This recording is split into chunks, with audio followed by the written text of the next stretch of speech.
সালাম যেই মাত্র তিনি একটু শক্তি প্রয়োগ করতে চাইলেন, ওই সিংহাসনে বসে দুষ্ট জিন বলল তাকে পিটাও, ভালো করে তাকে পিটাও।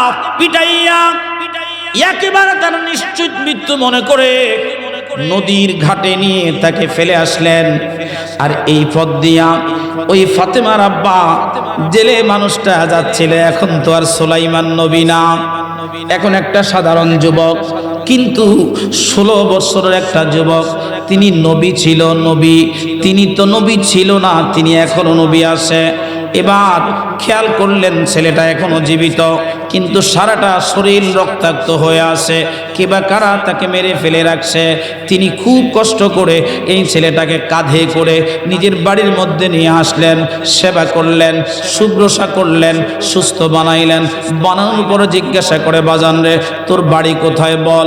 বলে, হুজুর বাবা আমি জানি না আমার বাড়ি কোথায়, বাবার নাম কি তাও বলতে পারি না, আত্মীয় স্বজন কে আছে, কোত্থেকে আসছ কিচ্ছু মনে নাই। কারণ তিনার আংটি না থাকার কারণে, এই আংটি না থাকার কারণে তিনার মস্তিষ্ক আর কাজ করে না।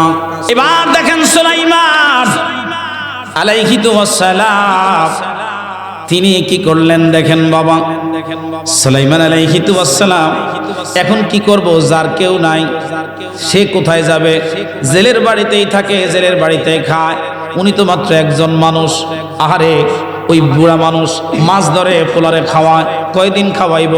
একদিন ডাক দিয়ে বলে, বাজান রে যদি তোমার কেউ নাই থাকে, যদি আমার বাড়িতে থাকো, আমি তো একা বৃদ্ধ মানুষ, কেমনে রে আমি কিভাবে তোরে খাওয়ামো? যদি আমি মাছ ধরি, আমার সাথে তুমি মাছ ধরো বাবা, তাইলে আমি রাখতে পারবো, আর না হয় তোমার জায়গা আমার বাড়িতে নাই। কত অসহায়, কত অসহায়। সুসময়ে বন্ধু বটে অনেকেই হয়, অসময়ে হায় হায় কেউ কারণ, কেউ কারণ।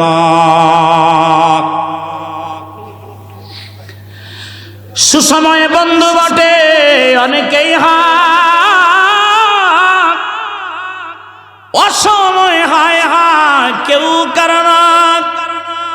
বাদশাহ সুলাইমান তিনার সিংহাসনের দৈর্ঘ্য ছিল, তাফসীরের কিতাবের মধ্যে এসেছে 28 কিলোমিটার লম্বা।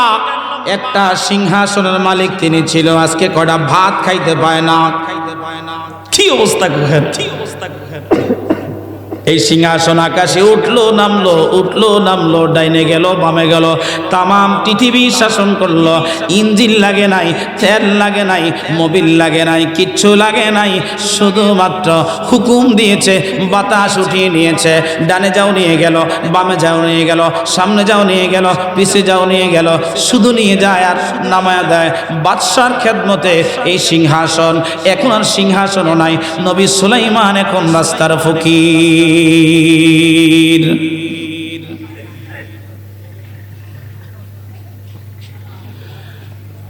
রায়পুরবাসী মহাব্বতের কান লাগিয়ে দেন, গভীর মনোযোগ লাগান। কঠিন দিন দিন আর চলতেছে। একদিন ওই বৃদ্ধ লোকটা বললেন, বাবা যদি মনে কিছু না নাও, চলো আমার সাথে মাছ ধরবা। কিন্তু যেদিন থেকে রে এই সুন্দর যুবকটা ওই মাছ ধরার জন্য জেলের সাথে মাছ ধরার জন্য নদীর মধ্যে গেল, সেদিন থেকেই ওই জেলে খেয়াল করলেন নদীর মধ্যে মাছের অভাব নাই, যেমন খুশি তেমন মাছ আসতেছে। এতদিন এক মাসে যত মাছ পাইছে, এখন একদিনে তার চাইতে বেশি মাছ পাইতেছে। বলো মুসলমান যুবক ভাইরা, এই বরকত কার বরকত? এটা নবীর বরকত। কথা কয় না, কার বরকত? একসাথে বলো, কার বরকত? আলোচনা। নবী সুলাইমান আলাইহি ওয়াসসালাম, ওনার বয়স হলো 13 বছর যখন দাউদ নবী মারা যায়। কত বছর বয়স? কত বছর বয়স? কথা কয় না। আমাদের 13 বছর গিয়ে পোলাপান কদ্দুর, মায় তো ভাত খাওয়াই দিতে ওয়াইফাই না, কিসের রাজ্য শাসন করবে? সুলাইমান নবী দক্ষতার সাথে বাবার সিংহাসনে বসলেন, সুন্দর করে চালাইতেছে। রাজ্যের মানুষ খুশি, সবাই দোয়া করে। সুসন্তান যেখানে যায় সেখানে কি বরকত আছে না নাই?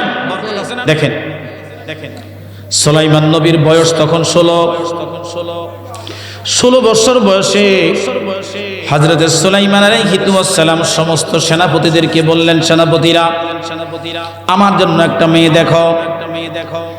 এই রায়পুরের যুবকদেরকে বলি, আর যুবতী বোনরা আজকে আমার ওয়াজ শুনতেছেন, আপনাদেরকেও বলি, যদি স্বামী চান কেমন চাইবেন, যুবক ভাইরা তোমরা স্ত্রী চাইলে কেমন স্ত্রী চাইবা, দুইজনের জন্যই এখানে কিছু শিক্ষণীয় আছে। সুলাইমান নবী সমস্ত সেনাপতিদেরকে বললেন, সেনাপতিরা আমার জন্য একটা মেয়ে দেখো।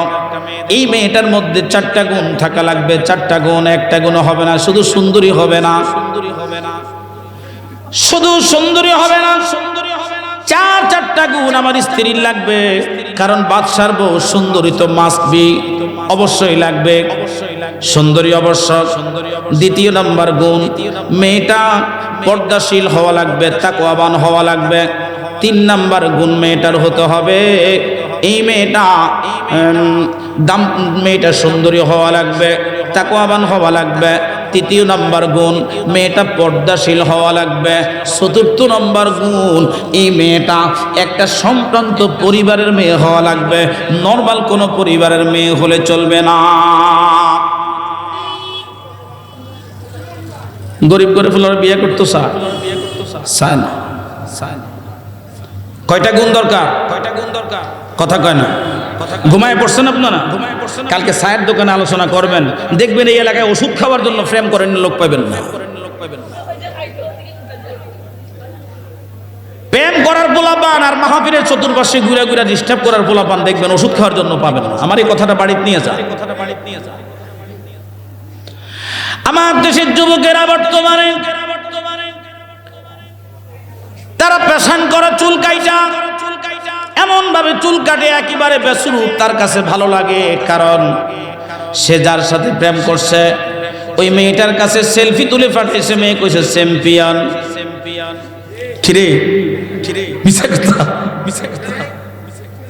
কিন্তু একেবারে মুসিবাড়ির মতো লাগে। কালকের মাহফিলে এক ছেলে আইসা আমার সামনে দাঁড়াইছে, এইখানে সিরা, এইখানে সিরা, এইখানেও সিরা, আবার এইখানেও শ্বাস করা একেবারে 6টা সিরা পাঞ্জাবির মধ্যে, প্যান্টের মধ্যে আবার জিন্সের প্যান্ট। আমি ওরে ডাক সৃষ্টি ডাইকা বললাম, এটা কে বানাইছে? হুজুর কোম্পানির নাম তো দিছে না। আমি ভাগ্য ভালো যে কোম্পানির নাম দিছে না, যদি দিত আমি তারা জুতো দিয়ে ফিরাইতাম।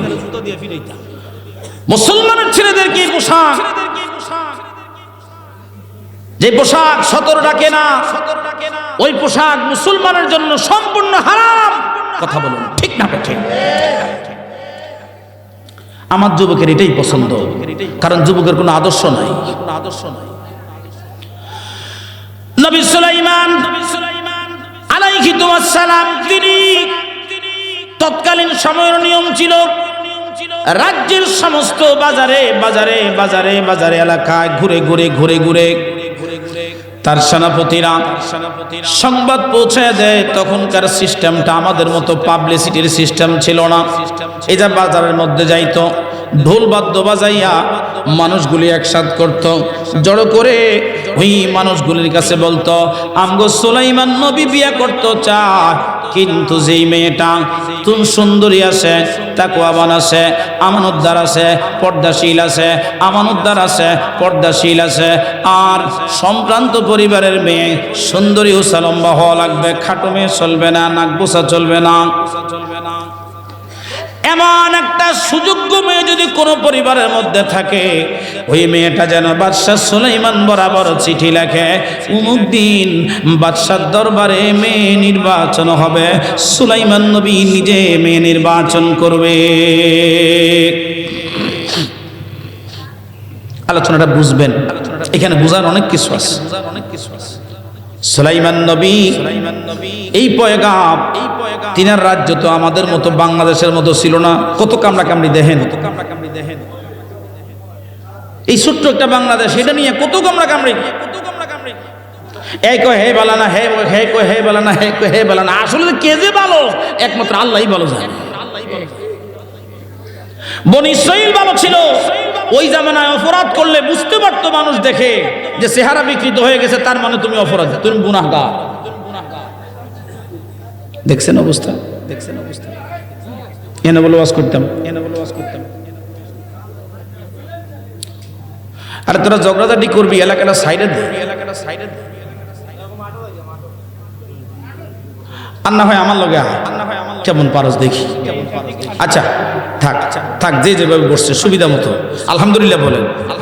আমি তো ভয়ে পাইছিলাম, মনে হয় সব বুঝি গেছে গা, আমার একলা ফলাইয়া। চিন্তা মনে মনে চিন্তা করতেছিলাম, দাওয়াত দিয়ে আমার ফলাইয়া গেল কাকা, আমার লুইজিত, আমার লুইজিত। এখন দেখি না ঘুরে ঘিরে আইসে। আচ্ছা আচ্ছা, পৃথিবীর মধ্যে চারজন বাদশা ছিল, চারজন, যাদেরকে আল্লাহ পাক মাশরিক থেকে মাগরিব, শিমাল থেকে জুনুব পর্যন্ত ক্ষমতা দিয়ে দুনিয়ার মধ্যে পাঠিয়েছিলেন। তাদের মধ্যে একজন সুলাইমান, দুইজন মুসলমান, দুইজন কাফের। একজন নবী সুলাইমান, আরেকজন নবীর নাম হলো যুলকারনাইন। দুইজনকে আল্লাহ পৃথিবীর শ্রেষ্ঠত্ব বাদশাহী দান করেছিলেন। কাফিরদের মধ্যে দুইজন, একজনের নাম হলো বক্তেনসর, আরেকজনের নাম হলো নমরুদ। এই দুইজনকে আল্লাহ পাক পৃথিবীর শ্রেষ্ঠত্ব দান করেছিলেন, বাদশাহিত্ব দান করেছিলেন। এরা আবার ক্ষমতা পাইয়া এই মানুষগুলি দুনিয়ার মধ্যে নিজেদেরকে খোদাই দাবি করেছেন মুসলমান। এবার দেখেন সমস্ত বাজারে বাজারে বাজারে বাজারে সুলাইমান আলাইহিস সালামের এই পয়গাম পৌঁছে দিয়ে যাচ্ছে একজন জেলে মানুষ। তার ঘরের মধ্যে একটা মেয়ে আছে, মেয়েটা আমানতদার। কথা বুঝবেন, মেয়েটা কি আমানতদার, মেয়েটা পর্দাশীল, মেয়েটা তাকওয়াবান, মেয়েটা সুন্দরী। শুধু একটা মাত্র জিনিস নাই, এই মেয়েটা জেলের মেয়ে। আমাদের এলাকার মধ্যে যারা জেলে হয়, কোন রকম সারাদিন মাছ মাইরা ওই দিন আনি দিন খাওয়ার মতো এরা বাদশার ঘরে বিয়ের পয়গাম পাঠাবে, এমন তৌফিক তো তাদের নাই। কারণ গরিব ঘরে কোনোদিন নবী সুলাইমান আসবে না। গরিব জেলে মানুষ আফসোস করতে করতে করতে করতে করতে করতে তিনি বাড়ির মধ্যে গেলেন। যায়াবাড়িতে বলেন, ফাতেমার আম্মা শুনছো, আমাদের দেশে রাষ্ট্রপ্রধান নবী দাউদ আলাইহিস সালামের ছেলে নবী সুলাইমান বিয়ের পয়গাম পাঠিয়েছেন। স্ত্রী রে, কষ্ট হলো একটা জায়গায়, আমি গরিব মানুষ, যদি এটা না হইতো তাহলে আমার মেয়েটা তাকওয়াবান ছিল রে, মেয়েটা আমার সুন্দরী ছিল, মেয়েটা আমার পর্দাশীল ছিল, আমার মেয়েটা আমানতদার ছিল। দেখবেন মেয়ে যদি আমানতদার হয় তাহলে দেখবেন বাবা, ওই মেয়ে আমানতদার হওয়ার কারণে সমস্ত এলাকার মধ্যে ওই স্বামীর সম্মান আল্লাহ দিন দিন বাড়াইয়া দেয়। এখন আমার বোনেরাও আমানতদার হয়। কেমন আমানতদার জানেননি? ভাই তো বিদেশে আছে, বিয়ে করার পরই বোনের পরিবর্তন করার জন্য, সংসারের পরিবর্তন করার জন্য একেবারে 5-6 বছর একসাথে চলে যায় বিদেশে, আর আসে না। এই ফাঁকে দিয়া ব্যাংক অ্যাকাউন্ট বোন নামে করছে। ওই বউ কি করছে, শ্বশুর বাড়ি এখন আর বালা না, এখন তার ভাই বালা, এখন তার মা বালা, এখন তার বাপ বালা, আত্মীয় স্বজন সব বালা, শুধু জামাই বালা, আর কোনো মানুষ আছে না, সব কালা, শুধু একমাত্র জামাই বালা। কিছুদিন পরে আরেক ছেলের সাথে চলে যায়। এই এক ছেলের টাকা, আরেক ছেলের প্রেম। কথা কয় না? এটা কি বিদেশে? এটা কি বিদেশে? কি যে যেমনে আছে এমনি থাক, আপনি বয়ে যান, আমার দিকে তাকান, হেদিক তাকাই, হেদিক তাকাই। হ্যাঁ, ও একটু আগাইতেন বলে ভাই কইছে, আগাইতেন একটু, আইলেন একটু দরুদ শরীফ। আল্লাহুম্মা সাল্লি, এটা পৃষ্ঠা দরকার না, যে আমরা শুনতা বসেন। ওয়ালা আলি সাইয়্যিদ,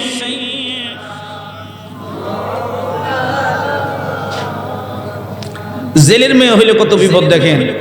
মেয়ে সুন্দরী হইলেও বালা ঘরে বিয়ে দিতে পারে না।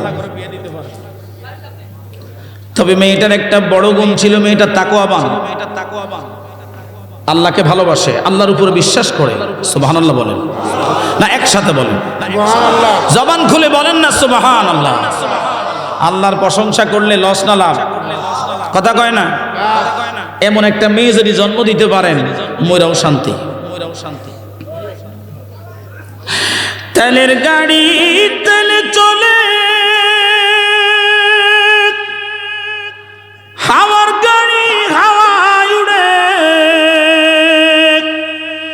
বিনা তেলে চালায় গাড়ি নবী সুলাইমান। আমরা সেই মুসলমান, আমরা সেই মুসলমান। আল্লাহুম্মা সাল্লি, একসাথে মাওলানা ওয়া আলা আলি সাইয়্যিদিনা। ছোট্ট করে কথাটা বলে দিই, দেখেন দুরূদ শরীফ পড়ে সময় কাটানোর সময় নেই, রাত্র গভীর হচ্ছে। যদি আর 1 ঘন্টা মাহফিল চলে, আপনাদের ফজর কাজা হবে, ঘুমাইবেন আর কই থাকতেন না। এবার দেখেন মেয়েটা ঘরের মধ্যে আর বাপ মা দুইজন, একজন আরেকজনের কাছে কষ্টের কথা বলতেছে। জেলে যদি না হইতাম তাহলে তো ছক্কা মারছিলাম, জেলে হওয়ার কারণে আল্লাহ আমাকে গরিব বানাইছে, কি করব। ভিতর থেকে মেয়েটা ডাক দিয়ে বলে, আম্মা চিন্তা করবেন না, আল্লাহ পাক চাইলে জেলের মেয়ের সাথে ওই রাষ্ট্রের সুলাইমান নবীর সাথে বিয়ে হতে পারে। একসাথে বলেন মারহাবা। ওই মা ডাক দিয়ে বলে, কপাল পোড়া, কি জন্য তুই আমার ঘরে জন্মাইলি? যদি আমার ঘরে জন্ম না হইয়া অন্য কোনো ঘরে হইতি, হয়তো হইতো পারত। আমার এই কাল্লা জেলে বানাইলো, গরিব বানাইলো। অসহায় মানুষগুলি আমাদের সাথে জেলে হয়। মুসলমানেরা মোহাব্বতের কান লাগিয়ে দেন, গভীর মনোযোগ লাগান। এবার সুলাইমান আলাইহিস সালামের দরবারে মেয়েটা তার বাবাকে দিয়া চুপে চুপে চুপে চুপে একটা পয়গাম পাঠাইলো, চিঠি পাঠাইলো। বাদশা সুলাইমান, আপনি 4টা শর্ত আমাকে দিয়েছেন। আমি একজন সুন্দরী নারী, তাকওয়াবান, পর্দাশীল নারী। আপনি একজন আমানতদার স্ত্রী চেয়েছেন। এই 3টা গুণ আমার আছে। আর আমার আল্লাহ আমারে গরিব বানাইছে, এতে আমার কোনো হাত নাই। আমার আল্লাহ আমারে গরিব বানাইছে, আমি গরিব মানুষ। আমার পরিচয়, আমি একটা জেলে কন্যা। এই চিঠি পাওয়ার পরে বাদশা সুলাইমান চিন্তা করলেন, জেলে পরিবার থেকে আমার বিয়ের পয়গাম আসছে। তিনি বাকি 3টা শর্তের কথা ভুলে গেছে। কারণ এই পুরা গ্রাম খোঁজার পরেও দেখবেন হাতে গোনা 2-1টা পরিবার ছাড়া এরকম পর্দাশীল পরিবার পাওয়া এখনকার জীবনে, এখনকার জামানায় অত্যন্ত কঠিন কঠিন কঠিন কঠিন। আমার দেশের যুবকরাও চায় না আমার বোনেরা পর্দা করুক। বিয়ের পরে তার একটা সন্তান আসতেছে, ওই সন্তানটা নিয়ে আমার যুবক ভাইরা বাজারে চলে যায়, আর আমার বোনকে দেখে দেখে মানুষ তিরস্কার করে। এই সন্তান দুনিয়ায় আসার পরে এখন আর বাবা মারে গনে না।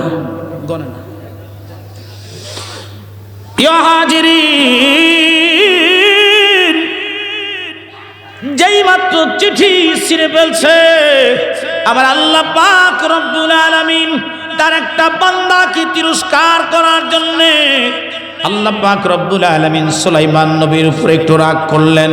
একটা পরীক্ষার মধ্যে তিনাকে ফেলে দিলেন। ফেলে দেওয়ার পরে সুলাইমান আলাইহিস সালামের দরবারে হট্টগোল শুরু হয়ে গেল। ওনার সবচেয়ে 3টা জিনিস ছিল ওনার কারিশমা। একটা হলো ওনার হাতে একটা আংটি ছিল, ইয়াকুত পাথরের একটা আংটি তিনি ব্যবহার করতেন, ইয়াকুত পাথরের আংটি। এই আংটির মুজিজা দিয়া তিনি জিনদেরকে শাসন করতেন, বাতাসকে তিনি শাসন করত। নবী সুলাইমান আলাইহিস সালামের দরবারে একটা দুষ্ট জিন সব সময় ঘুরতেছে, কারণ এই সিংহাসনের তিনার বড় শখ।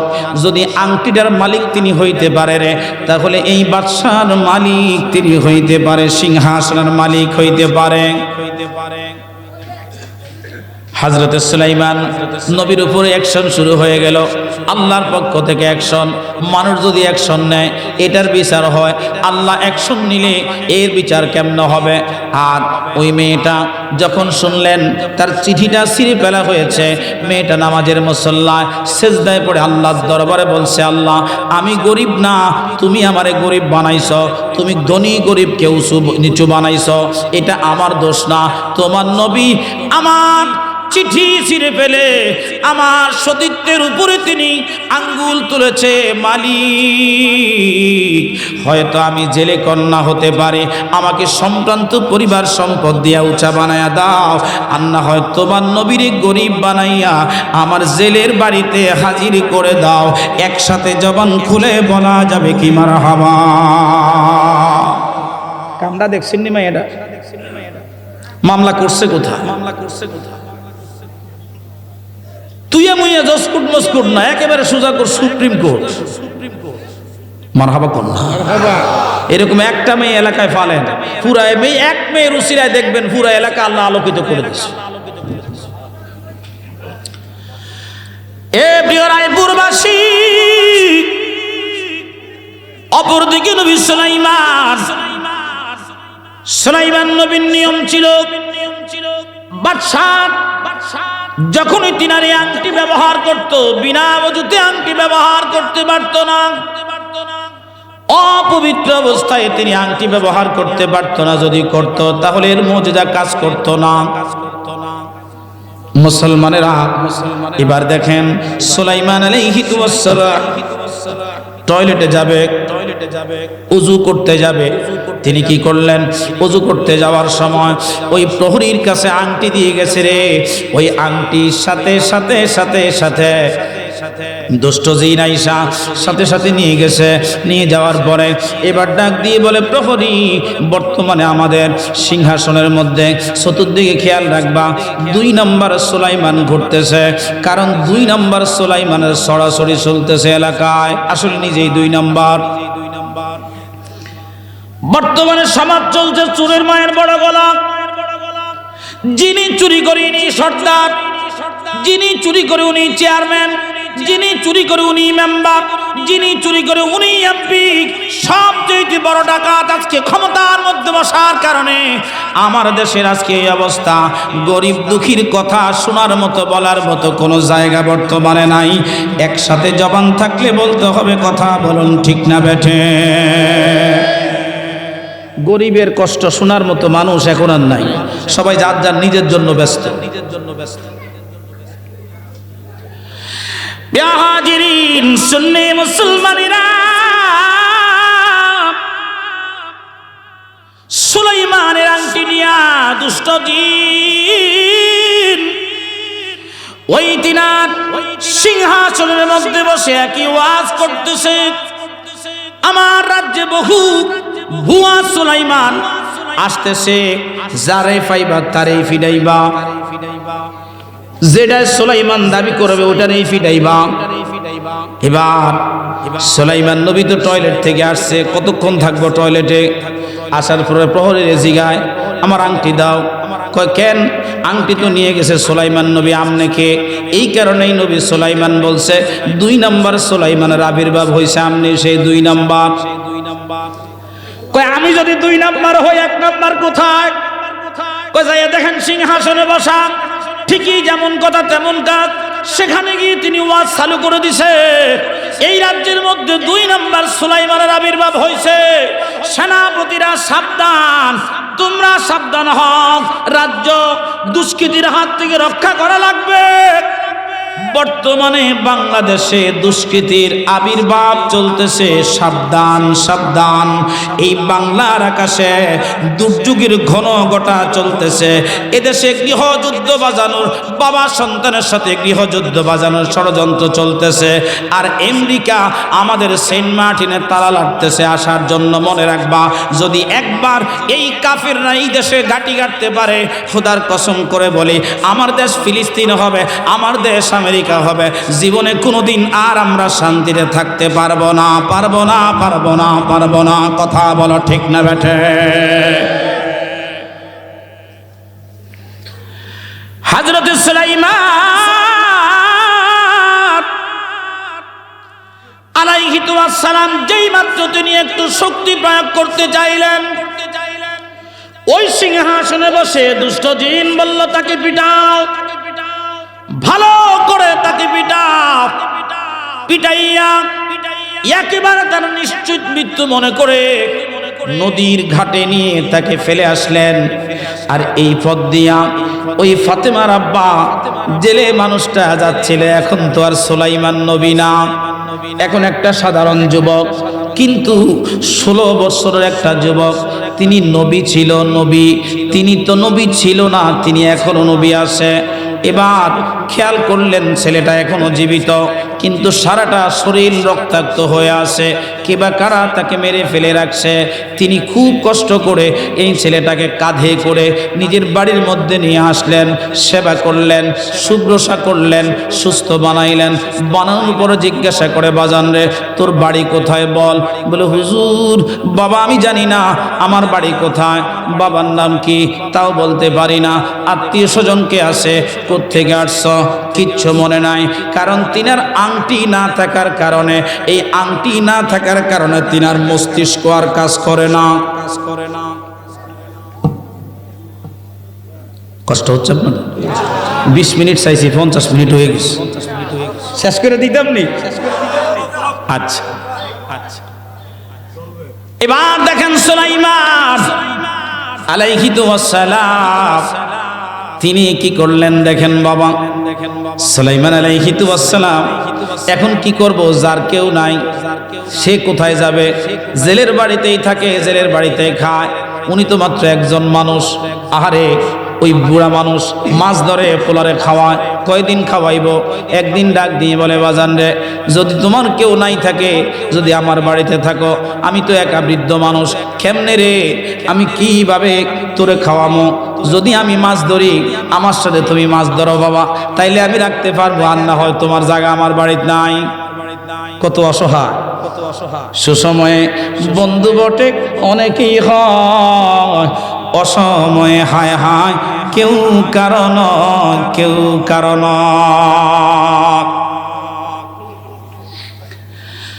সুসময়ে বন্ধু বটে অনেকেই হয়, অসময়ে হায় হায় কেউ কারণ।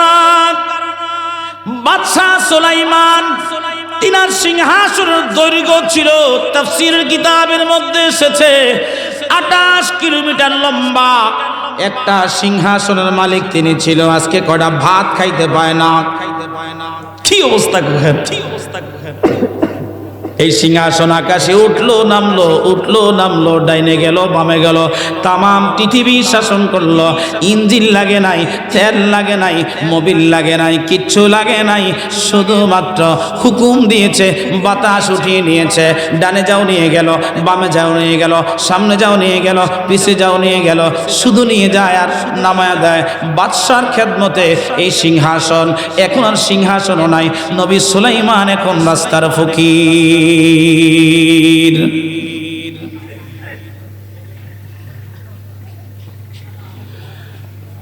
রায়পুরবাসী মহাব্বতের কান লাগিয়ে দেন, গভীর মনোযোগ লাগান। কঠিন দিন দিন আর চলতেছে। একদিন ওই বৃদ্ধ লোকটা বললেন, বাবা যদি মনে কিছু না নাও, চলো আমার সাথে মাছ ধরবা।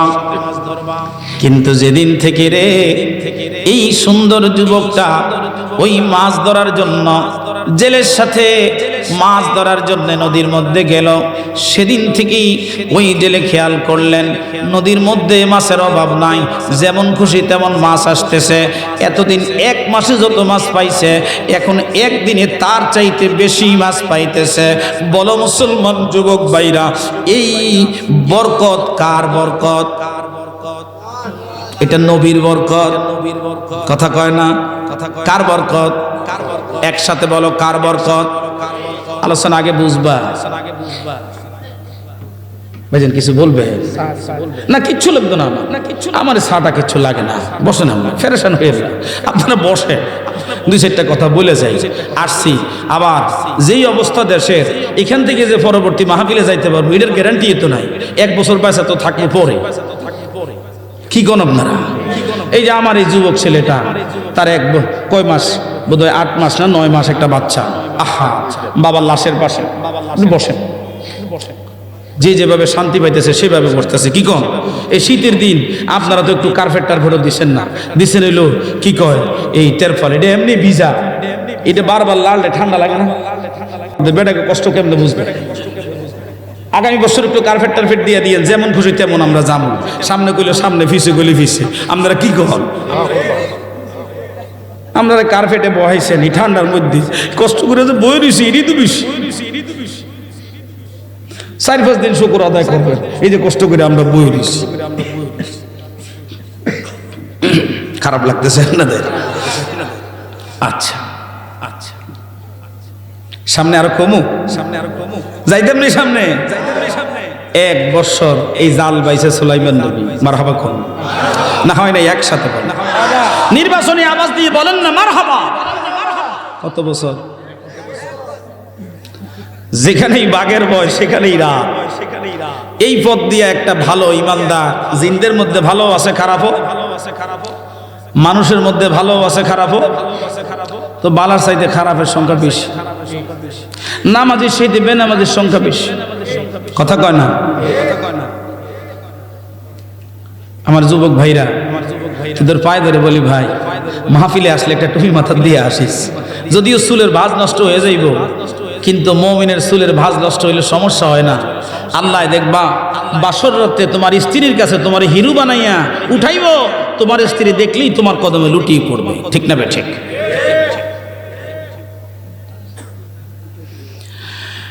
ইয়া মুসলমান, হযরত সুলাইমান আলাইহিস সালাম দীর্ঘ 1 বৎসর তিনি মাছ মারলেন। মাছ এত পরিমাণ মাছ এই জেলে বেড়ায় পাইছে, পাওয়ার কারণে তার গরিবত্ব আল্লাহ গুছিয়ে দিলেন। দোয়া করছে মেয়েটা কার কাছে?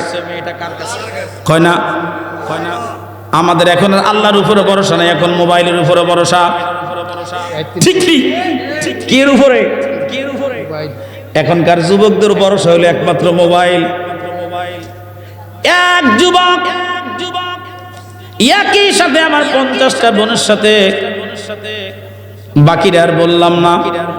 তোমরা কি মনে করো তোমরা 50 জনের সাথে বলো? হেরা তোমরা যাদের সাথে 50 জনের সাথে করো, হেরা 200 জন মিলাইয়া 150 বাড়াইয়া দিছে। হেরা তোমরা থেকে সে এলা কম না মনে করছে। প্রয়োজনে ভিক্ষা করে মোবাইল কিনবো, তারপর তোমরা ফেল করে ছাড়ো। গত জুমায় আমার এক হাদিস শুই না, আমার মসজিদের মোতাওয়াল্লি সাহেব বলতেছে, সিরাজি হুজুর এগুলি কি কইতেছেন আপনি? আপনি কি গাল গপ্প বলতেছেন? আমি বললাম না, এই যে দেখেন তিরমিজি শরীফের হাদিস। কিয়ামতের আগে যুবক ভাইরা চিন্তা করতেছে আমি আমার বউ পাবো কিনা আল্লাহই জানে। আরে বর্তমানে জনসংখ্যা হিসাব করতে গেলে দেখা যায় একজন পুরুষের সাথে বর্তমানে 5 জন মহিলা আছে। কারণ পুরুষের চাইতে 5 গুণ মহিলা বেশি। ঈমান রাখা সোটা কিয়ামতের আলামত হবে, একজন পুরুষ সমান সমান 50 জন মহিলা। কয়জন? কথা কয় না? আকল থাকলে আর বন্ধুদের সাথে সেটিং ফিটিং করো না। বিয়ের সময় হইলে আব্বার সাথে বইলো, মার কাছে বইলো যে মা একটা নামাজি মেয়ে দেখে আমারে মিলিয়ে দাও। পারবো নি আমরা? একসাথে বলেন না ইনশাআল্লাহ। আরো জোরে বলেন ইনশাআল্লাহ। মন দিয়া লেখাপড়া করো। তুমি তোমার লেখাপড়ার কারণে বাবার মুখ উজ্জ্বল হবে, মায়ের মুখ উজ্জ্বল হবে, পরিবারের মুখ উজ্জ্বল হবে। লেখাপড়ার সময় ফ্যান সেম না। এবার দেখেন নাই পূর্বাসী মহাপুতুর কান লাগিয়ে দেন। সুলাইমান আলাইহিস সালাম 1 বছর এই রাস্তা দিয়ে তিনি যাচ্ছে, কিন্তু রে আল্লাহর পয়গম্বর সুলাইমান 1টা বছর এই বাড়িতে জাল মারলো, মাছ মারলো, খাইলো। এই বাড়িতে একটা যুবতী মেয়ে থাকলো, ওই যুবতী মেয়ের সাথে একটা মুহূর্তের জন্য তার দেখা হয় না।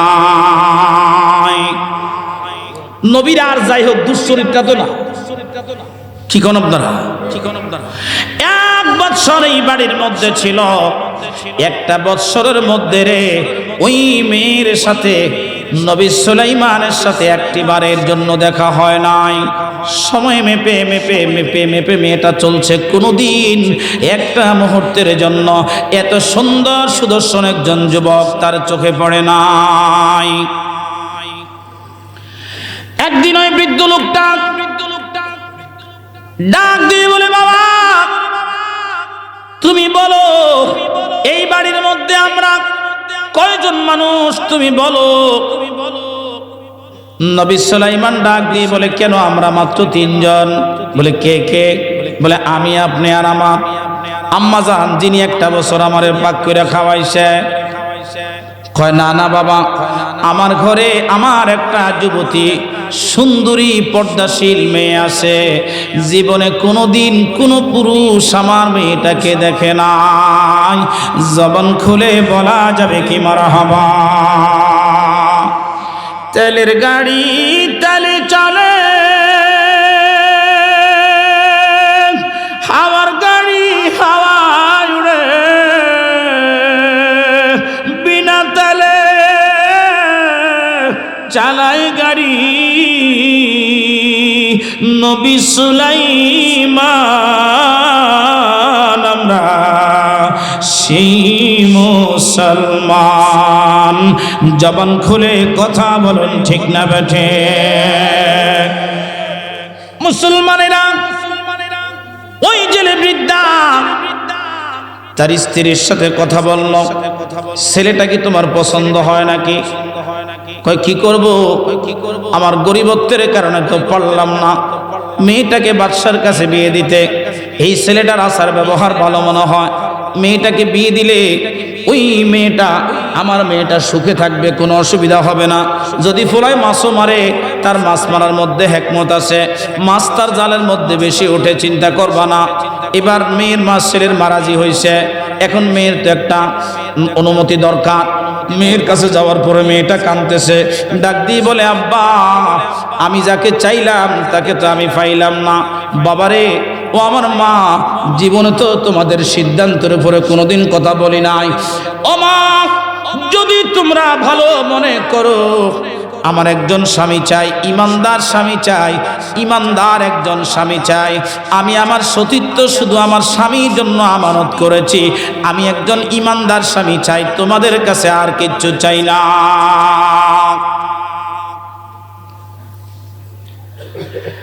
এই রায়পুরের ভনেরা তোমাদের পায়ে ধরে বলি গো বোন, তুমি যদি নামাজি যুবক চাও, যদি এলাকার যুবতী বোনেরা সংগ্রাম চালা দেখ, নিজেরা নামাজ পড়বো, বেনামাজি কোনো যুবককে বিয়ে করব না, তাহলে দেখবেন এই এলাকায় চুলের কাটিং, ফ্যানের কাটিং আর রাস্তায় ঘুরে ঘুরে ঘুরে ঘুরে চলার মতো বেনামাজি কোনো যুবক ওষুধ খাবার জন্য কোনোদিন খুঁজে পাওয়া যাবে না। জবান খুলে বলো ঠিক না বেঠে?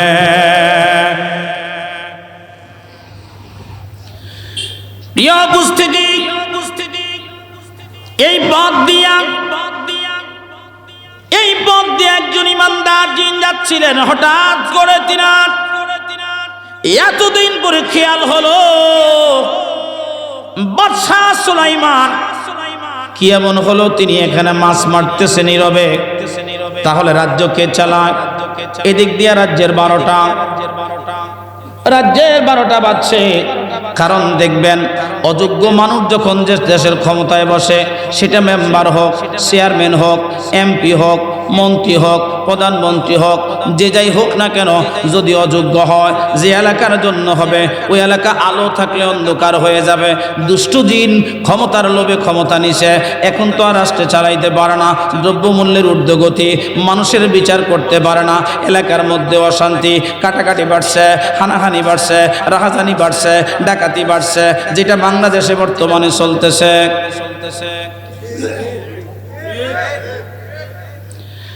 রে মুসলমান, ওই ইমানদার জিন যাওয়ার পরে দেখলেন দুষ্ট জিন তার সামনে সেনাপতিরা মারামারি কাটাকাটি করতেছে। বেকার হয়ে তাকিয়ে আছে, কি করবে? হাকিকত তো সবাই জানে না। ওই ইমানদার জিন যাইয়া তার ঘাড়ের মধ্যে চাপ দিয়া ধইরা তাকে যখন নিয়ে আসছে রে মুসলমান, ওই নদীর উপর দিয়া যাওয়ার সময় তার হাতের আংটিটা হাত থেকে খুলে পড়ে যাইয়া একটা বড় মাছ এই আংটি খুলে গিলে ফেলেছে।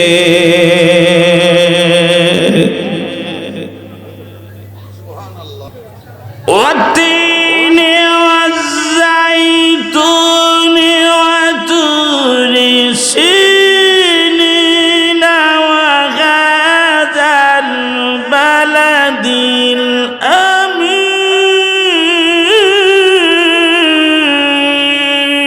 الله أكبر.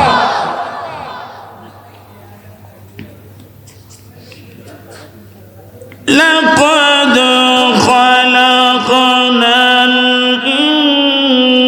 الإنسان في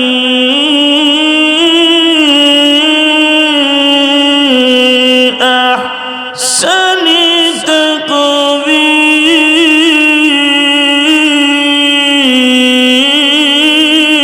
الله أكبر.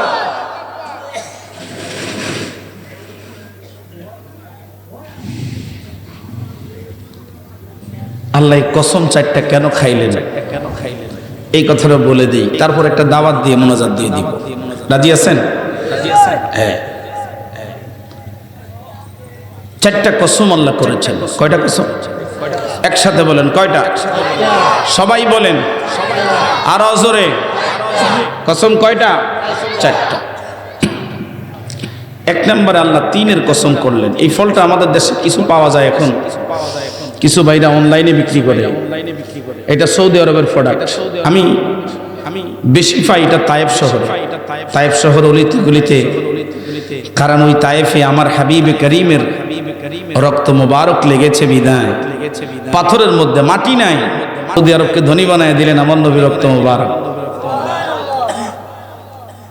উহুদের মধ্যে নবীজির দান দান শহীদ হয়েছে। আল্লাহ পুরা উহুদটা 7.5 কিলোমিটার লম্বা উহুদ, আল্লাহ এটাকে স্বর্ণ বানিয়ে দিলেন।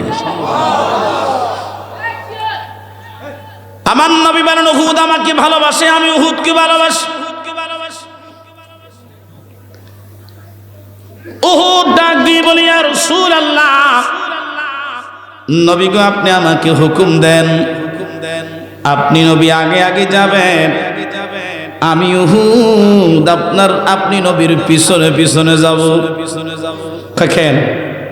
ইয়া রাসূলুল্লাহ যেদিন থেকে আপনার রক্ত মোবারক লেগেছে, আমি উহুদ আর সাধারণ উহুদ না, আমি পুরা উহুদ পাহাড়টা স্বর্ণে রূপান্তরিত হয়ে গেছি।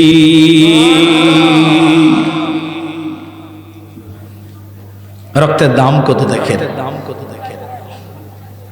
তাইফ শহরটা জমিন থেকে অনেক উপরে। আমাদের দেশের ডোমেস্টিক ফ্লাইটগুলি মোটামুটি 16-17 হাজার ফিট উপর থেকে চলে, আর ইন্টারন্যাশনাল ফ্লাইটগুলি চলে হলো 36,000 ফিট উপরে।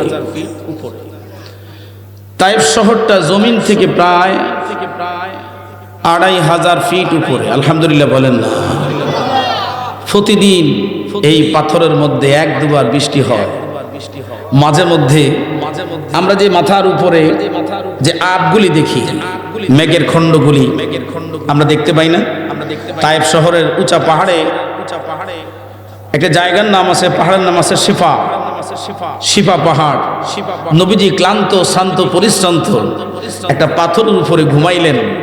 নবীজি যেই পাথরের উপরে শুইলেন, ওই পাথরটা মুহূর্তের মধ্যে নরম মোমের মতো হয়ে গেল, একটা সাইড নবীজির জন্য বালিশ হয়ে গেল। না হয় নাই? আরো জোরে বলেন, একসাথে বলতে হবে ইয়া রাসূলুল্লাহ। নবীজি ডাক দিয়ে বলেন, উহুদ কেন তুমি আমার পিছে আসতে চাও? বলে, হুজুর আপনি দোকানে যাবেন, টাকা লাগবে না, আমি উহুদ থেকে একটু মাটি দিয়ে দিবেন, ওই দোকানের জীবন ধন্য হয়ে যাবে। কারণ আমাকে তো দিলেন না, মাটি আর পাথর তো দিলেন না, আপনি স্বর্ণ দিয়ে দিলেন।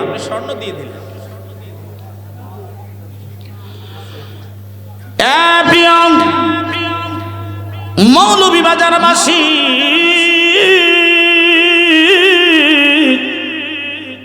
সুন্নি মুসলমানেরা, আমার নবীর দরবারে একদিন হযরতে জিবরাইল আমিন আসলেন। ইয়া রাসূলুল্লাহ,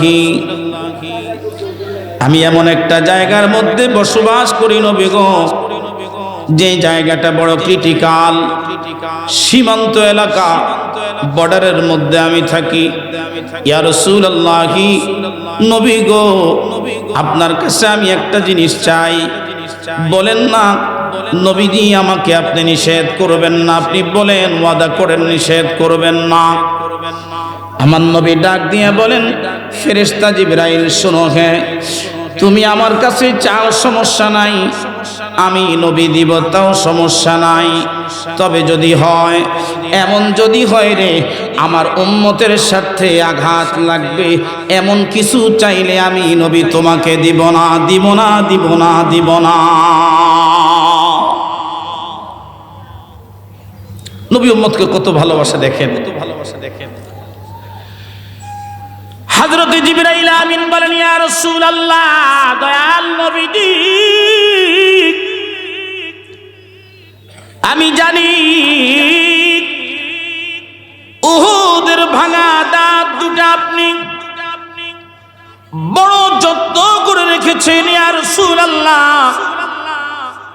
আমি জিবরাইলকে যদি আপনি একটু দয়া করে উপহার দিতেন, আমি জিবরাইলের গলার মধ্যে মাদুলি বানাইয়া এই দুটা দান মোবারক আমি আমার গলার মধ্যে রাখতাম। কারণ যেই জায়গাটার মধ্যে থাকি গো নবী, যেখান থেকে আমি আপনার দরবারে ওহী নিয়ে আসি, ইয়া রাসূলুল্লাহ, একটা তিল পরিমাণ জায়গা যদি আমার বেশ কম হয়, আমার সমস্ত পাখাগুলি আল্লাহ জ্বালিয়ে পুড়িয়ে সারখার করে দিবে, আমি জিবরাইল নিঃশেষ হয়ে যাব। তবে হ্যাঁ, আপনি নবীর দান মোবারক আমি জিবরাইলের গলার মধ্যে যদি থাকে, ইয়া রাসূলুল্লাহ, দয়াল নবী গো, আমি জিবরাইল বুকে হাত রেখে বলতে পারি, রাহমাতুল লিল আলামিনের দান মোবারক আমি জিবরাইলের গলার মধ্যে যতক্ষণ থাকবে, পৃথিবীর কোন শক্তি আমি জিবরাইলের পাখা পুড়তে পারবে না। একসাথে জবান খুলে বলা যাবে কি আল্লাহু আকবার? হয় না? আরো জোরে বলেন আল্লাহু আকবার। আমি নবী না চিনিলাম, কি যে ভুল করিলাম, বসমে ডালিলাম ঘি, মানুষ হইয়া ভবেতে আসিয়া মানুষের করিলাম কি, মানুষ হইয়া ভবেতে আসিয়া মানুষের করিলাম কি। নবী আমার ডাক দিয়ে বলে, জিবরাইল, আমি তোমাকে আগেই বলেছি, যদি আমার উম্মতের স্বার্থে ব্যাঘাত হয়, জিবরাইল রে, আমি তোমার আবদার রাখতে পারবো না। কারণ ওই ময়দানে মহাশরে আমার উম্মতেরা গুনাহগার হবে রে জিবরাইল। আমি যদি এই মুহূর্তে তোমাকে দান মোবারক দিয়ে দেই, আমি আমার উম্মতদেরকে নাজাতের ফয়সালা করতে পারবো না। আমি খুব যত্ন করে আমার দুখানা ভাঙা দান্দান মোবারক আমি রেখে দিয়েছি। যেদিন আমার উম্মতের পালা, নেকির পালা পাতলা হয়ে যাবে, হালকা হয়ে যাবে, আমি আমার দান্দান মোবারক মিজানের মধ্যে উঠাইয়া আল্লাহর কাছে আমার উম্মতের জন্য আমি নাজাত চাইব। একসাথে জবান খুলে বলা যাবে কি ইয়া রাসূলুল্লাহ,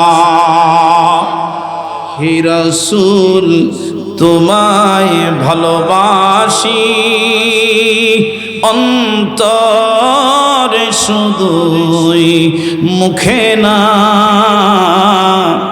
জান্নাতের আশায় নয় হে রাসূল, জাহান্নাম কেউ ডরি না, বলো জান্নাতের আশায় নয় হে রাসূল, জাহান্নাম কেউ ডরি না, হে রাসূল তোমায় অন্তরে শুধুই মুখে না, জান্নাতের আশায় নয় হে রাসূল, জাহান্নাম কেউ ডরি না। তোমায় পাওয়ার আশায় মন ছুটে যায় মদিনায়, তোমায় পাওয়ার আশায় মন ছুটে যায় মদিনায়, এ আশিকে দিদার দাও না, আর দূরে থাকিও না, এ আশিকে দিদার দাও না, আর দূরে থাকিও না, হে রাসূল তোমায় ভালোবাসি, অন্তরে শুধুই মুখে না, জান্নাতের আশায় নয় হে রাসূল, জাহান্নাম কেউ ডরি না। আল্লাহুম্মা সাল্লি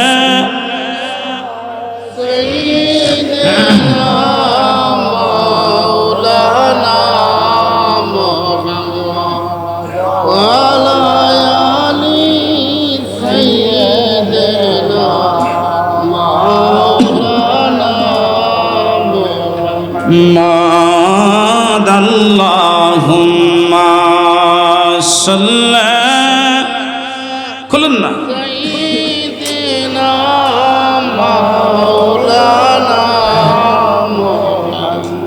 ওয়া আলা আলি সাইয়্যিদিনা।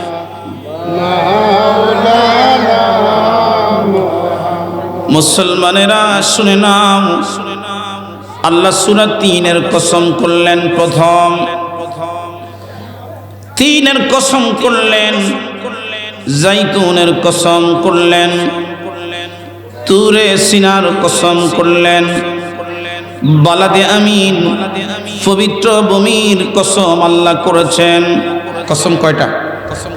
একসাথে বলেন, কয়টা? একসাথে জবান খুলে বলেন।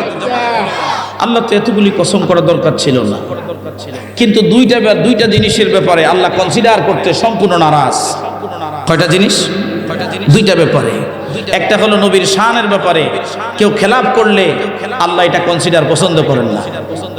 দ্বিতীয় নাম্বার, এই আশরাফুল মাখলুকাত মানুষের ব্যাপারে, মানুষের সম্মানের ব্যাপারে কেউ যদি গুনাহখোরেও কোনো ব্যাপারে কোনো উক্তি করে, আল্লাহ সেটা পছন্দ করেন না। ফেরেশতারা নিষেধ করলেন, আল্লাহ ধমক দিয়ে দিলেন, ইন্নী আ'লামু মা লা তা'লামুন, আমি যা জানি তোমরা তা।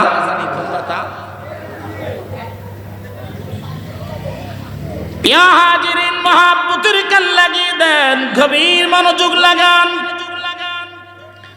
এবার আল্লাহ ডাক দিয়ে বলেন, নিশ্চয়ই আমি আল্লাহ পাক খলাকনাল ইনসানা ফি আহসানি তাকওয়ীম।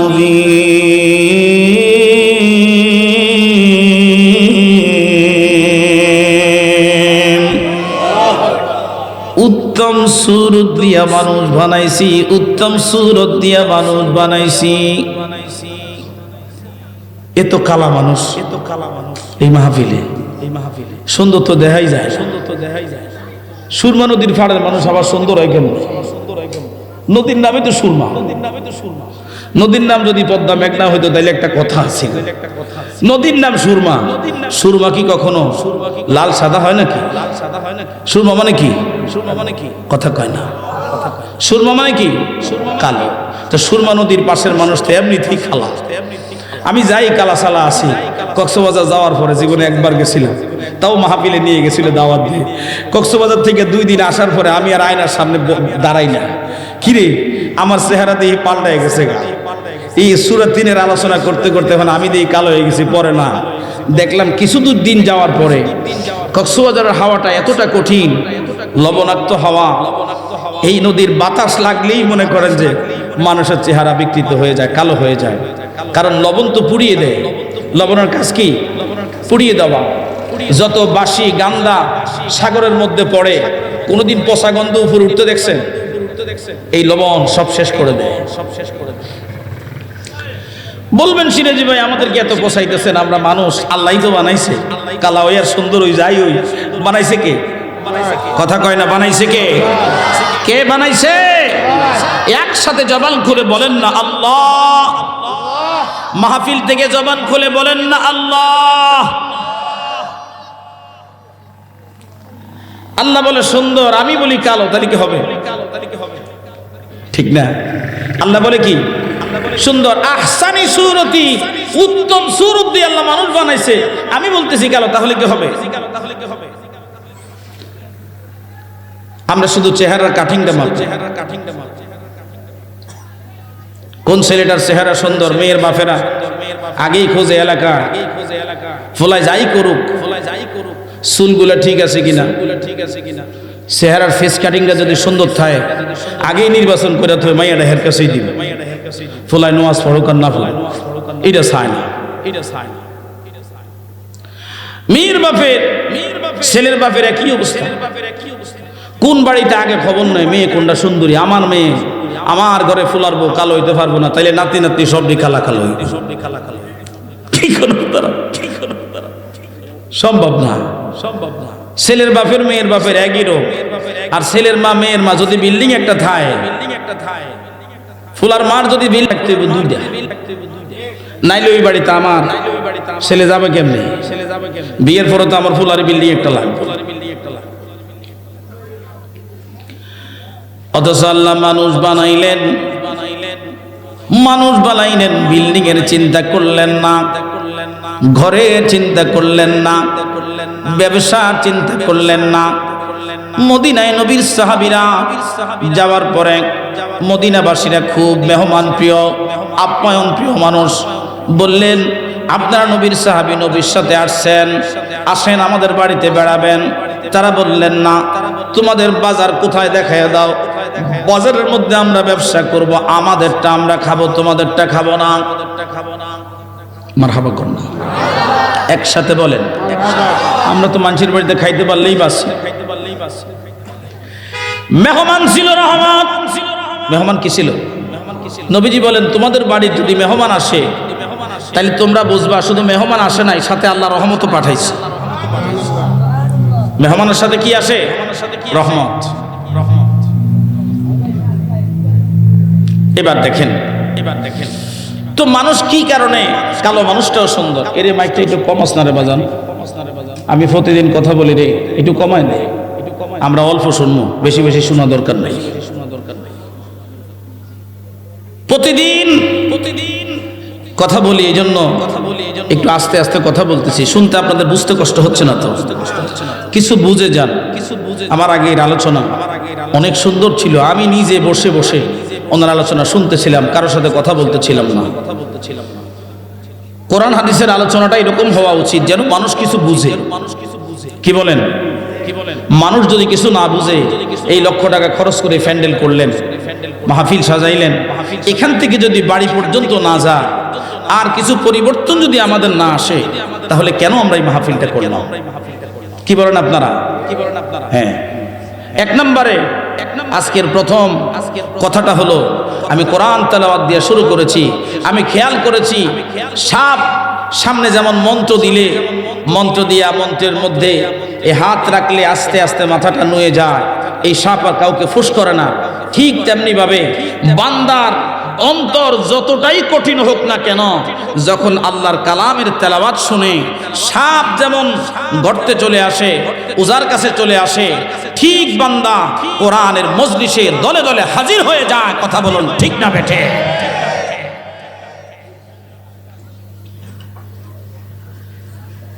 তো কালো মানুষটা দামি কেন? বলবো দুইটা কারণে মানুষ দামি। কয়টা কারণ? একসাথে বলেন কয়টা? এক নম্বরে বান্দার কলবে আল্লাহ আছে। বান্দার কলব কি আছে? কুলুবুল মুমিনিনা আরশুল্লাহ। এটা আমার কথা না, হাদিসে কুদসির কথা। বান্দার কলবে আল্লাহ আছে।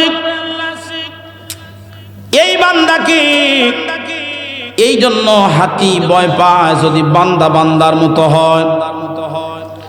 নবীর সাহাবীরা আফ্রিকার জঙ্গলে চলে গেলেন, সেখানে গিয়ে বললেন, এই জঙ্গলার মধ্যে তোমরা কারা আছো? আমরা রাহমাতুল লিল আলামিনের সাহাবী, এলাকার মধ্যে দ্বীন প্রচার করতে আসছি।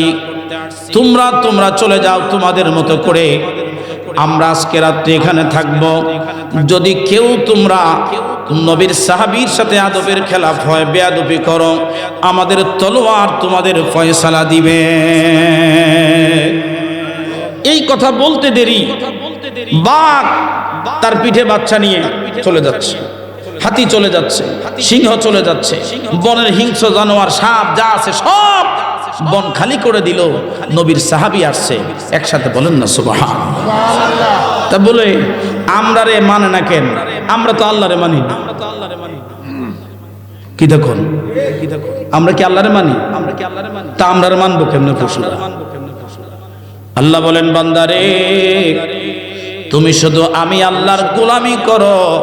18,000 মাখলুকাত তোমার গোলামির জন্য আমি তৈরি করেছি। আমাদের শামসুল উলামা শাহজালালকে তো আমরা দেখি নাই, সমকদুমকে আমরা দেখি নাই, খাজা মুস্তফা গাজী মুস্তফা কামালকে আমরা দেখি নাই। দেখছেন আপনারা? দেখি নাই। তবে আমরা শামসুল উলামা সাব কেবলাকে দেখেছি। একজন সাব কেবলা আল্লাহকে রাজি করার কারণে আজকে সারা সিলেট না, সারা বাংলাদেশ ওনাকে শ্রদ্ধার সাথে স্মরণ করে। কথা বলে ঠিক না? আমি যদি ওইভাবে আল্লাহকে রাজি খুশি করতে পারি, আমাকেও মানুষ স্মরণ রাখবে।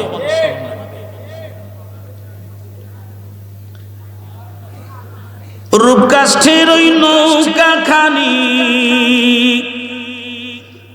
রূপকাষ্ঠের ওই নৌকা খানি নাকি ডুবার ভয়, পারে কে যাবি নবীর নৌকাতে আয়, পারে কে যাবি নবীর নৌকাতে আয়।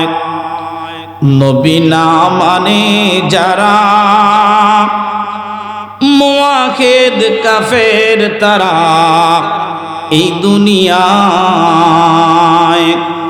নবী না মানে যারা মুআহিদ কাফের তারা এই দুনিয়ায়। পারে কে যাবি নবীর নৌকাতে আয়।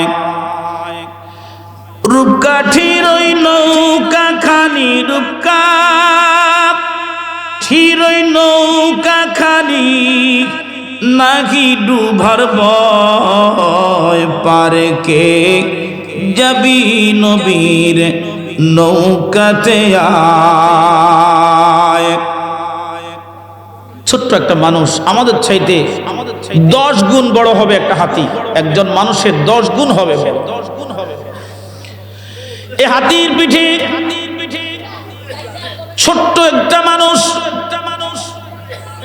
মাথার পাশে বসে বসে ছোট্ট একটা লাঠির আগার মধ্যে একটা সুতা, ওই সুতার আগার মধ্যে একটা পেরাক বেঁধে রাখে, আর ওই পেরাক দিয়ে হাতির মাথার মধ্যে একটু একটু করে আঘাত করে হাতির চোখের পানি ছেড়ে ছেড়ে আর মেজাজ গরম করে হাঁটে আর বলে, বান্দারে শুধু তোর কলবে আল্লাহ আছে, আমার কলবে আল্লাহ নাই রে বান্দা।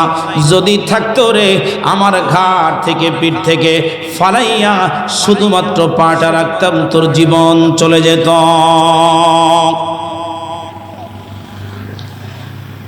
এ প্রিয় রায়পুরবাসী, সর্বপ্রথম আল্লাহ পাক মানুষকে দামি করেছেন, কারণ মানুষের কলবের মধ্যে আল্লাহ আছে, আর পশু জাতি আর কোন জাতির কলবের মধ্যে আল্লাহ নাই। এই কারণে মুসলমানেরা মানুষ দামি, মানুষ দামি, মানুষ দামি, কারণ মানুষের কলবে আল্লাহ। দ্বিতীয় নম্বরে মানুষ দামি কেন রে? আমার আল্লাহ পাক রব্বুল আলামিন বলেন, রুকআন সুজদাই ইয়াবতাগুনা ফাদলাম মিনাল্লাহি ওয়া রিদওয়ানা।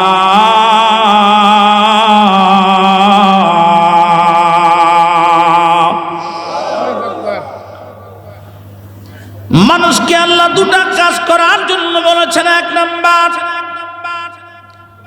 মানুষ রুকু করবে, সেজদা করবে, রুকু করবে, সেজদা করবে, রুকু করবে, সেজদা করবে।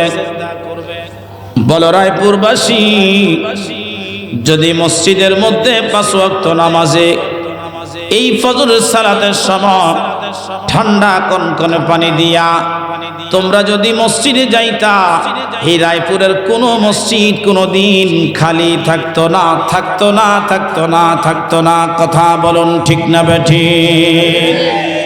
আমি সিএনজি চালাই, এটা আমার পরিচয় না। আমি বাস চালাই, এটা আমার পরিচয় না। আমি অটো চালাই, এটা আমার পরিচয় না। আমি ট্রাক চালাই, এটা আমার পরিচয় না। আমি মসজিদে নামাজ পড়াই, এটা আমার পরিচয় না। আমি মাদ্রাসায় পড়াই, এটা আমার পরিচয় না। আমি চা দোকান দেই, এটা পরিচয় না। আমার পরিচয় আমি হলাম আশরাফুল মাখলুকাত। কথা বলুন ঠিক না বেঠে? পরিচয় কি? আমি মানুষ। পরিচয় কি? এই জন্য চা দোকানদার নামাজের আজান হয়েছে, মুয়াজ্জিন হাইয়া আলাস সালাহ বলার সাথে সাথে মসজিদে। এই কারণে সৌদি আরবে আজানের সাথে সাথে সব দোকান বন্ধ, কোনো দোকান খোলা থাকে না, কোনো দোকান খোলা নাই, কোনো দোকান খোলা নাই। এক শ্রেণীর পুলিশ দেওয়া আছে সাদা পোশাকের, এদেরকে মোতোয়া বলা হয়। সৌদি আরবে মোতোয়া বোর্ড আছে। এই মোতোয়া বোর্ড যদি কোনো ব্যক্তিকে হাইয়া আলাস সালাহ মুয়াজ্জিন বলার পরে কারো দোকানের শাটার উঠানো থাকে, সাথে সাথেই তার জন্য জরিমানা হয়ে যাবে। দোকান 4 বার বিক্রি করার পরেও গারামা জরিমানার টাকা তার আদায় হবে না। দোকান বন্ধ করবা না কত জোরে? আমার দেশে আইন নাই, আজান হচ্ছে, নামাজ হচ্ছে, সিএনজি চালক চলে যাচ্ছে বাহাদুরের বাসে, নামাজের প্রতি তার কোনো খেয়াল নাই। ও মুসলমান, ফজর থেকে জোহর পর্যন্ত তুমি যত গুনাহ করো, তোমার নেক আমলগুলি আমার আল্লাহ লেখে, নেক আমলগুলি আমার আল্লাহ লেখে। কিন্তু যখন গুনাহগুলি ফেরেশতা লিখতে যায়, আল্লাহ ডাক দিয়ে বলে, বান্দারে তুই কি দেখোস না আজানের সময় গুনিয়ে আসছে রে ফেরেশতা। আমার বান্দা যদি নামাজ পড়তে আসে রে, আমি আল্লাহ পাক রব্বুল আলামিন আমার বান্দার নামাজের বদৌলতে তার এই গুনাহ লিখব না, আমি আল্লাহ মাফ করে দিব।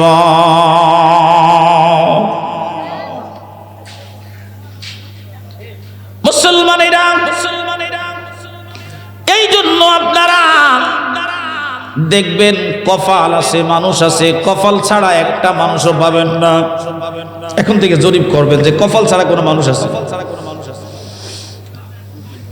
সেজদা করার জন্য দুটা জিনিস লাগে, একটা হলো কপাল আর একটা হলো নাক। এই কপাল আর নাক ছাড়া আর কোনো মানুষ নাই। মুসলমান মহব্বতের কান লাগায়া দেন। তাহলে প্রথম নম্বরের কথা আপনাদের সাথে শুরু হলো কোরআন তেলাওয়াত দিয়া। এখন থেকে আমি যেই পেশায় থাকি না কেন, আল্লাহর কালাম তেলাওয়াত করতে আমরা চাই কি চাই না? দুটা হাত তুলে আল্লাহকে দেখায়া দেন, নারায়ে তাকবীর, আল্লাহু আকবার।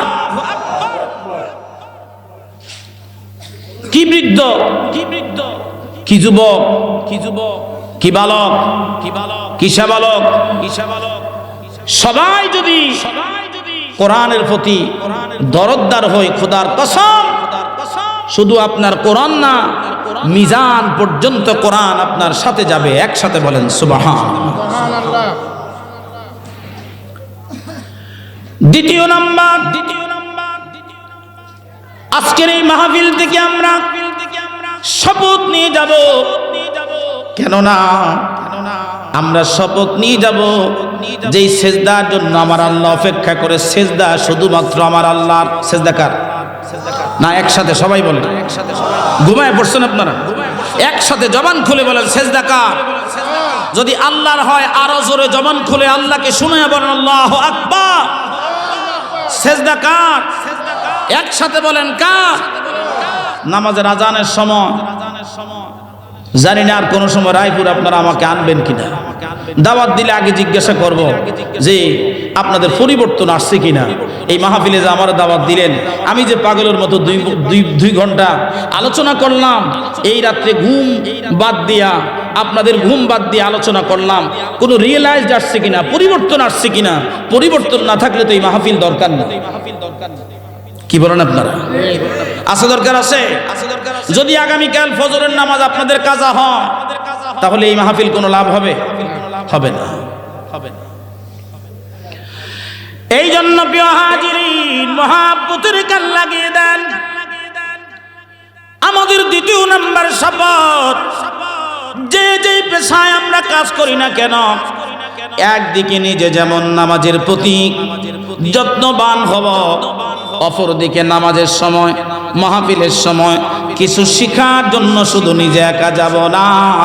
আমি আমার ভাইদেরকে বলবো, ভাইরা আপনি আপনার ছোট কোমলপতি সন্তানটাকে সাথে করে নিয়ে আসবেন। ছোট সন্তানটাকে নিয়ে আসবেন। মুরব্বী বাবাদেরকে বলবো, বাবারা আপনার নাতিটাকে সুন্দর করে একটা টুপি আপনি পরবেন, একটা পাঞ্জাবি আপনি পরবেন, ঈদের দিনের সাজে আপনারা সাজবেন। কারণ আজকের এই দিনটা ছোট ছোট বাচ্চারা এত রাত্রেই সেই ঘরে বরকত। যেই ঘরে নামাজ সে ঘরে কি আছে না নাই? তো মুরব্বীরা তো এখন নামাজি মেয়ে চাওয়ার সুযোগ নাই। কারণ মুরব্বী মেয়ে পছন্দ করবো কি, আগে ফুলায় পছন্দ করে বাড়িতে লই তোর বাবাকে ফালাই দিব। আগের দিনের মুরব্বীরা যুবকের অপেক্ষা করত, বাবা আমাকে এত কষ্ট করে 20 বছর 25 বছর খাওয়াইছে, সেই বাবা আমার জন্য কালো ল্যাংড়া তোর কোনো মেয়ে আনবে না। যদি কালো মেয়ে নিয়ে আসে, কোনো অযত্ন অবহেলার মেয়ে আনবে না। বাবার প্রতি ছেলেদের বিশ্বাস ছিল, মেয়েদেরও বিশ্বাস ছিল। আমার প্রাণের ভাইরা, আজকে বাবা মায়ের প্রতি কোনো বিশ্বাস নাই, নিজেরাই পছন্দ করে। এই কারণে আজাগায় কুজাগায় বিয়ে করে, বিয়ে করার পরে দাম্পত্য জীবনটা একেবারে জাহান্নাম। রায়পুরের যুবক ভাইদেরকে বলবো, যুবক ভাইরা মনে রাখবা, আল্লাহ তোমাকে বানাইছে, তোমার জন্য আল্লাহ পাক একজন যুবতী বোন আল্লাহ তোমার জন্য তৈরি করেছেন। এখন তুমি চাও কি রকম একটা মেয়ে তুমি চাও? শুধু কি সুন্দরী চাও নাকি শুধু উষা লম্বা হওয়া লাগবে, নাকটা চোক্কা হওয়া লাগবে, এটাই চাও নাকি না আরো কিছু চাও? তুমি শুধু একটা জিনিস চাও, যেই স্বামীটা তোমার হবে, যেই স্ত্রী তোমার হবে, ওই স্ত্রী যেন আল্লাহর বান্দী হয়, আল্লাহকে 5 ওয়াক্ত নামাজে হাজিরা দেয়, দিনটা কোরআন তেলাওয়াত দিয়ে শুরু করে। যদি কোরআন তেলাওয়াত দিয়ে দিনটা শুরু করে, খোদার কসম আমি সিরাজি বলে গেলাম মুসলমান, তাহলে দেখবা দাম্পত্য জীবনে অভাব থাকবে, কিন্তু কোনো অভিযোগ স্ত্রীর থাকবে না, থাকবে না, থাকবে না, থাকবে না। কথা বলুন ঠিক না বেঠিক?